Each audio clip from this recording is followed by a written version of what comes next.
Tov Mevorach. Vous avez sûrement déjà pu voir que sur les tefilines du bras, il y a un petit bout de plastique, on va appeler ça un cube en plastique, qui n'est pas vraiment un cube. C'est quoi l'intérêt? Alors, au niveau ilchatique, il faut bien comprendre qu'il ne fait pas partie du tout des tefilines. Plus que cela encore, certains décisionnaires, ils sont même contre le mettre. Pourquoi? Parce que souvent, on va le laisser, on va jamais l'enlever, et au bout d'un certain moment, on risque de confondre, et c'est comme si on avait rajouté une partie à la mitzvah de tefilines. Et donc, d'après ces décisionnaires-là, il ne faut pas les mettre du tout.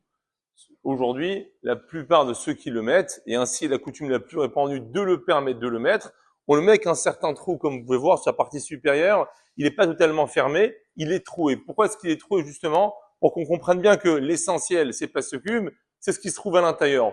Pourquoi est-ce qu'on le met? Pour une raison très simple, pour ne pas abîmer les coins, parce qu'il y a une halakha de Moshe Missinaï, et que pour que les tefilines elles soient cachères, il faut que les coins ils soient parfaits. Et donc, pour préserver ces coins qui sont souvent en contact avec la manche, avec le bras, avec les vêtements, et donc ils peuvent s'abîmer avec le temps, on met un boîtier, on met ce carré pour pouvoir préserver et garder l'entité de ces coins. Donc, la meilleure chose à faire, c'est pas obligatoire, mais c'est mieux, pendant la bracha, on l'enlève. Comme ça, c'est bien évident que lorsqu'on commence à faire la mitzvah, il n'y a pas ce petit boîtier en plus, et ensuite, on va le remettre pour le garder et pour conserver cette éphiline.